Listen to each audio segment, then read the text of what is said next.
Hello বন্ধুরা, আজকে আমরা HTML এর হেডিং এবং প্যারাগ্রাফ ট্যাগ নিয়ে শিখব। তো চলুন শুরু করা যাক। এখানে একটা প্র্যাকটিস HTML ফোল্ডার ক্রিয়েট করা আছে আমার। সেই ফোল্ডারটার মধ্যে একটা abc.html ফাইল ক্রিয়েট করা আছে। এটা আমি VS কোড দিয়ে ওপেন করছি।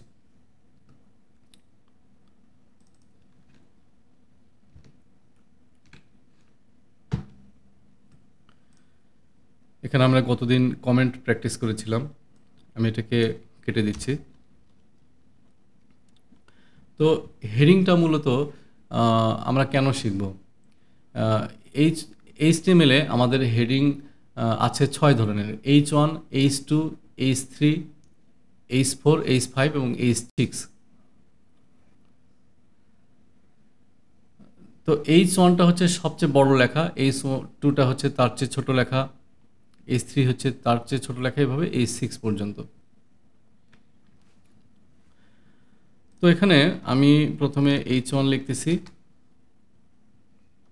আচ্ছা, হেডিংটা কেন ব্যবহার করব? আমাদের কোনো কন্টেন্টকে, কোনো টেক্সট, কোনো কিছুকে যখন আমরা সার্চ করে সার্চ ইঞ্জিনের সার্চ রেজাল্টে নিয়ে আসার চেষ্টা করব, তখন ওই টেক্সটগুলোকে, হেডিংগুলোকে আমরা H1, H2, H3, H4, H5 অথবা H6 এর মধ্যে রাখব। আর যখন আমাদের বড় কন্টেন্ট হবে, তখন সেই কন্টেন্টগুলোকে আমাদের প্যারাগ্রাফের মধ্যে রাখব। তো চলুন দেখি সেগুলো প্র্যাকটিক্যালি কীভাবে করে। এখানে আমি H1 একটা ট্যাগ নিয়েছি।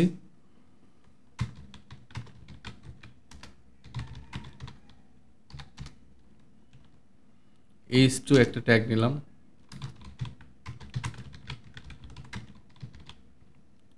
আবার H3 একটা ট্যাগ নিলাম।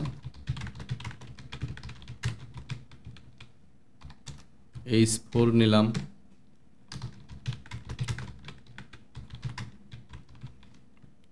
আবার H5 নিলাম।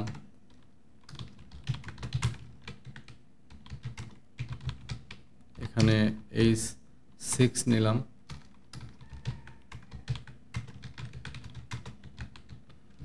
তো এটা যদি আমরা আউটপুট দেখি,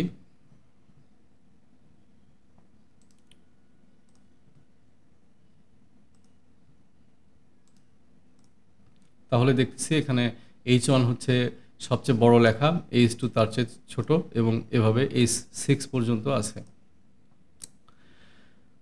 তো এখন আমি যদি কোনো বড় একটা প্যারাগ্রাফ টেক্সট লিখতে যাই, তাহলে এখানে আমি সেটা লিখব P এর মধ্যে। P লিখলাম। আমি এখানে LORM লিখে যদি 100 লিখি, তাহলে 100 ও ক্যারেক্টারের হবে। এখানে 100 ওয়ার্ডের একটা প্যারাগ্রাফ আসবে। এখানে ওয়াল্টার জেড দিলে আমার ওয়ার্ড র্যাপিং হয়। আচ্ছা, এটা সেভ দিয়ে আউটপুট দেখি। আমার এখানে দেখছি এটা একটা প্যারাগ্রাফ।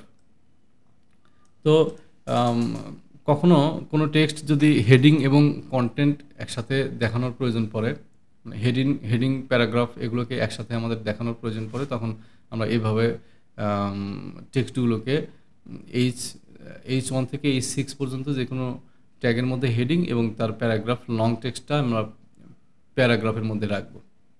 তাহলে এই কন্টেন্টটা সার্চ ইঞ্জিনে, সার্চ রেজাল্টে সামনের দিকে এগিয়ে আসবে। তো ঠিক আছে, আজকের ভিডিও পর্যন্তই। আমার ভিডিও যদি আপনাদের ভালো লেগে থাকে, তাহলে আমার চ্যানেলকে সাবস্ক্রাইব করবেন, লাইক, কমেন্ট, শেয়ার করে আমার পাশে থাকবেন। ধন্যবাদ সবাইকে।